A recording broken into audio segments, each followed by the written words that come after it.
Her name was Mrs. Gable, and she had lived longer than anyone else at Blackwood Pines. She was the oldest resident at Blackwood Pines care home, a place where time seemed to move slower, and the nights always felt a little too long. Her room was always dark, the curtains drawn tight even during the day, as if she was hiding from something only she could see. It was tucked away at the very end of the hall, far from the nurse's station, and the gentle hum of conversation. I was new on the night shift, still learning the routines, tasked with checking on everyone as the building settled into silence. But Mrs. Gable was never asleep, always awake, always watching the corners, as if she was waiting for something to happen. Her eyes were wide, fixed on the shadows where the walls met, never blinking for long. One night, I brought her water. The air in her room felt cold and heavy, as if it was thick with secrets. "You should be careful," she whispered, her voice brittle, barely more than a breath. I asked, "Careful of what?" My voice sounded too loud in the stillness. She pointed to the ceiling's corner. "Them. They live in the corners. They watch from the dark," she said, her finger trembling. "They wait for the lights to buzz. That's when they come out. They're fast. Faster than you can blink. You won't even know they're there until it's too late." I tried to reassure her. "It's just a shadow." I wanted to believe it myself. She shook her head. "Not shadows. Shadows don't have teeth. Shadows don't glisten. These things are hungry." She leaned closer, her breath like dust. "They feed on the moments you can't see. A blink is a feast, a deep sleep, a banquet. That's why I never close my eyes for long." I told her to rest, but she kept staring at the corner, her body tense as if bracing for something to emerge.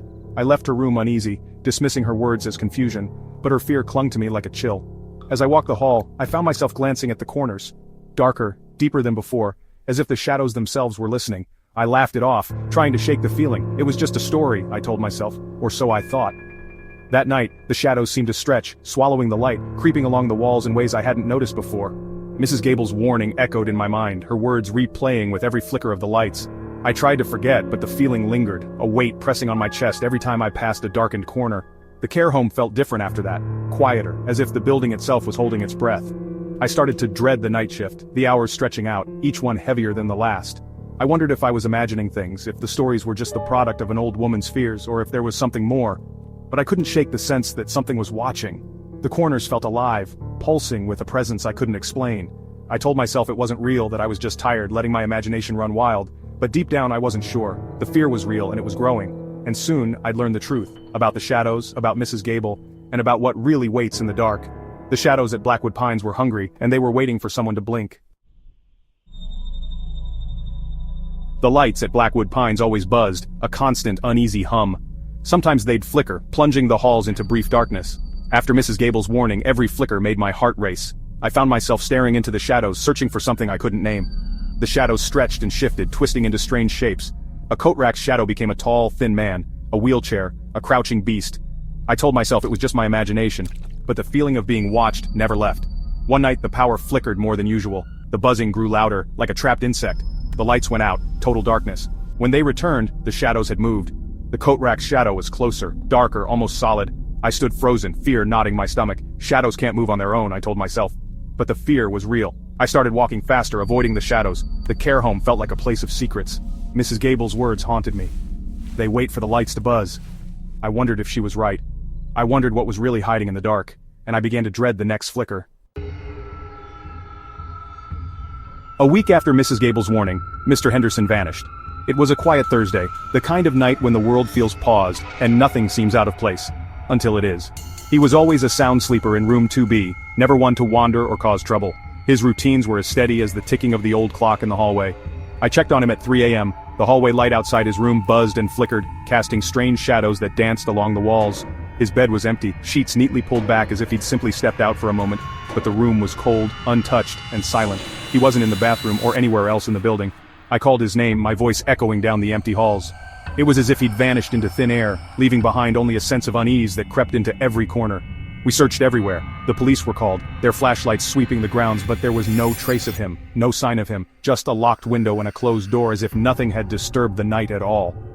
The next day, someone found his broken glasses under the bed, the lenses cracked, the frame twisted. Beside them, a small, glistening puddle, thick, oily, and strange. It shimmered in the morning light, leaving a faint metallic scent in the air. No one could explain it. The cleaning crew wiped it away, but the memory of it lingered, impossible to scrub from our minds. But I remembered Mrs. Gable. Shadows don't glisten. Her words echoed, chilling me more than the night air ever could. After Mr. Henderson disappeared, everything changed. The building felt different, as if the walls themselves were holding their breath. The night shift felt heavier, the silence deeper. Every creak and groan of the old building set our nerves on edge. The buzzing lights seemed more sinister, their glow casting long, unnatural shadows that seemed to move when you weren't looking. We all felt it. Something was wrong. An unspoken dread settled over us, making every night feel longer than the last. Caregivers started walking in pairs, glancing over their shoulders, unwilling to be alone even for a moment. We made up stories to comfort ourselves, but fear lingered. The laughter was forced, the smiles thin and fleeting. Deep down, we knew something terrible had happened. The truth pressed on us, heavy and suffocating, and we were afraid it would happen again. Every night the fear grew, spreading from room to room. The shadows seemed to grow bolder, creeping further into the light as if testing our resolve. The sense of being watched intensified. Even the bravest among us felt exposed, vulnerable. I couldn't shake the feeling that we were being hunted, that something unseen was stalking us from the darkness. The care home was no longer safe. The place that once felt like a haven now seemed like a trap. We were right to be afraid. The fear was real, and it was growing stronger with every passing night. The darkness was closing in, swallowing the familiar and turning it into something menacing. And the shadows were hungry. They seemed to wait, patient and silent, for their next chance. I started to wonder who would be next. The fear was spreading, infecting us all, making us question what we thought we knew, and there was no escape. The night pressed in, and we waited, hoping the dawn would come before the shadows claimed another. Fear spread quietly among the staff. We didn't talk about it during the day, but at night it was in everyone's eyes. Doors found open, objects moved, small things but too frequent to ignore. It felt like someone or something was playing with us. Sarah, a night nurse, quit suddenly. Her note read, "I can't stay here anymore. I can't sleep." Before she left, she told me she'd seen a tall, dark shape in the laundry room. The lights had flickered, the shape vanished when she turned. Her hands shook as she spoke. Patients grew restless, crying out about monsters and scratching at their windows.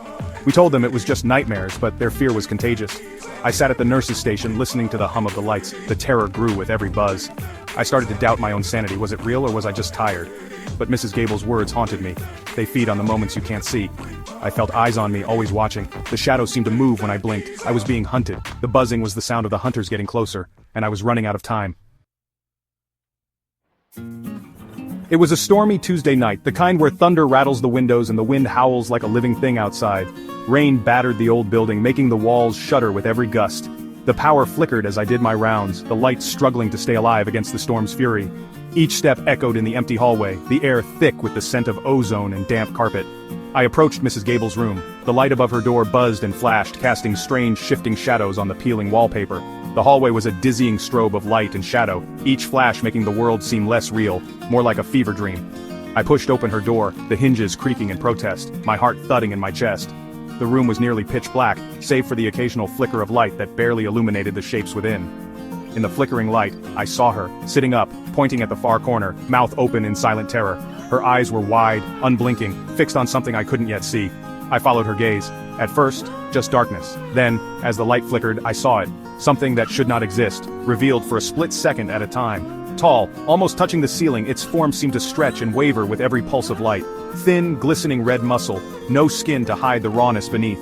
Long clawed fingers twitched at its sides as if tasting the air. No face, just a smooth blank surface where features should be. It was as if it had been erased from existence, yet it radiated a terrible awareness. But I felt its gaze, heavy and cold, pressing into my mind even though it had no eyes. It stood perfectly still, waiting. The light went out, plunging us into utter darkness, the silence broken only by the pounding of my heart. I held my breath, frozen, every muscle locked in place, afraid that even the smallest movement would draw its attention. The light flashed on. It was closer, now in the center of the room, impossibly fast, as if it had simply appeared there. It hadn't made a sound. The air felt thick, suffocating, as if the room itself was holding its breath. My mind screamed, this couldn't be real. I tried to convince myself it was a trick of the light, a nightmare I'd soon wake from. Mrs. Gable was still pointing, shaking so violently I thought she might break apart. The creature turned its blank head toward her, a slow, deliberate movement that made my skin crawl. The light went out again, plunging us into a darkness so complete it felt alive.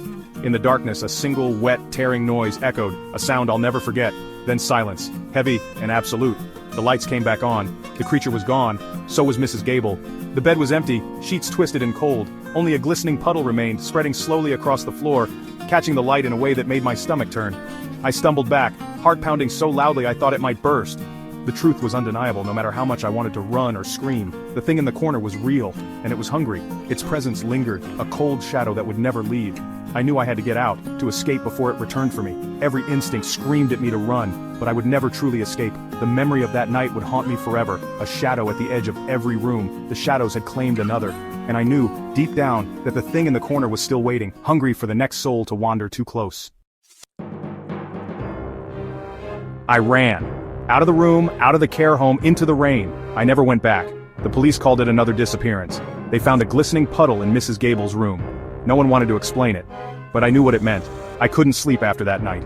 Every time I closed my eyes, I saw the creature, skinless, faceless, waiting. I became obsessed with staying awake. Coffee, pills, anything to keep my eyes open. Blinking was dangerous. A moment of darkness, enough for them to get closer. My friends thought I was losing my mind. But how could I explain the monsters hiding in every shadow? I saw them everywhere, day and night, always watching. They feed on the moments we can't see. The blinks, the naps, the deep sleeps. They are patient. Everyone has to close their eyes eventually, and when you do, they'll be there, waiting for their feast. I was living in fear, trapped between sleep and terror. Days and nights blurred together. My only goal, stay awake. I sat in my apartment, lights blazing, windows covered. I avoided every shadow, every hint of darkness. My body screamed for sleep, but I fought it. My eyes burned, tears streaming down my face, even wiping them away felt dangerous. I started to hallucinate, walls breathing, whispers in the hum of the fridge. Was it real or just exhaustion? I couldn't tell anymore. I consumed caffeine constantly, my heart racing. I watched the corners, certain they were waiting for me to fail. I was so tired, my eyelids heavy as lead, but I couldn't let them close. I had to keep fighting. I'm writing this now because I need someone to know. The air is colder, the lights are buzzing, they found me. They're here. I don't have much time left, my eyes are so heavy. I hope someone will believe me. Now you know my story? You might think I'm crazy, but they're real. They're not just in my world, they're in yours too. Have you ever felt someone in the room when you're alone? Seen something move in the corner of your eye? That's them. Watching, waiting for you to get tired. Every time you blink, they move a little closer. They live in the darkness you create. How many times have you blinked while listening to this? Each one was a chance for them. They're patient. They can wait, but you can't. You have to sleep eventually. And when you do, they'll be there. Skinless, faceless, glistening in the dark. So tonight, when you turn off the lights, listen for the buzzing. Notice the shadows. Feel the cold spot in the air. Don't dismiss it. Don't tell yourself it's just your imagination. They're there, right now. Try not to blink. Try to keep your eyes open. But you can't, can you? You're getting tired.